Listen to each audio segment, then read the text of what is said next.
بہت سارے نام اس میں شامل ہو جائیں تو پھر کرٹیسزم تو بنتا ہے. سوال ہمارا یہی ہے کہ وزیر اعظم عمران خان نے ذاتی دوستوں کو اہلیت کی بنیاد پر تعینات کیا ہے, یا سوال کچھ اس طرح سے بنا لیجئے کہ میرٹ پر یہ فیصلے ہوئے ہیں یا نہیں ہوئے ہیں.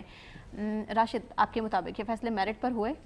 بخاری صاحب یقینی طور پر مسکرا رہے ہیں میرے اس سوال سے, جو کہ میں نے ابھی خود ساختہ سوال بنا تو لیا ہے, لیکن میں جواب سے بخاری صاحب ضرور لوں گی, لیکن اس دفعہ فرسٹ آپشن میں راشد سے پوچھنا چاہوں گی. راشد, آپ کے مطابق کیا؟ دیکھیے, کوئی ہمارا معاشرہ کوئی آئیڈیل معاشرہ تو ہے نہیں. اچھا. جہاں جو پولیٹیکل کلچر پہلے سے چل رہا ہے 70 سال سے, اس میں فیورٹزم ہے, نیپوٹزم ہے, اور میرٹ کی دھجیاں بکھیری جاتی ہیں, اور اہلیت کے لیے یہی کافی ہوتا ہے کہ آپ حکمران یا صاحب اقتدار کے قریبی ہوں. ہاں. اب اس کلچر کو کہاں تک وہ ختم کر پاتے ہیں, ٹھیک ہے, یہ ایک دو نام جو آپ نے دیے ہیں, اس سے ہم کوئی حتمی رائے نہیں قائم کر سکتے.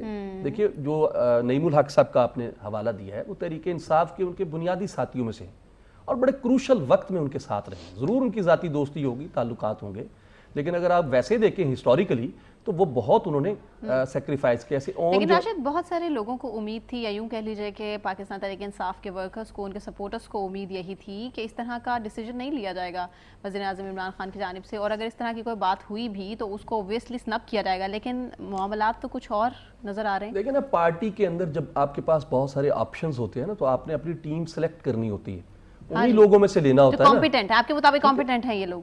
نہیں, میں پھر یہی بات کر رہا ہوں کہ آئیڈیل صورتحال نہیں ہے جہاں کمپیٹنس جو اور اہلیت ہوتی ہے وہ یہی ہوتا ہے کہ آپ صاحب اقتدار کے پاس رہتے ہیں, اس کے قریبی ہیں, اس کے پسندیدگی کے اس پہ سرکل کے اندر آپ آتے ہیں. لیکن نعیم الحق کی اگر آپ بات نہیں کی ہے, اور اگر آپ نے یہ بات کی ہے اس کی زلفی بخاری, اون چودھری مسلسل عمران خان کے ساتھ ہے, وہ پارٹی کے اجلاس سے لے کے ان کی ذاتی زندگی تک ان کے ساتھ. تو پھر اس حقدار پر تو میرے خیال سے پھر تنقید کسی صورت بنتی نہیں تھی. نواز شریف کی جو سیاست ہے نا, انہوں نے تو بڑے اہم عہدوں کے اوپر اپنی فیملی سے ہٹ کے وہاں لیڈرشپ کو کہیں جانے نہیں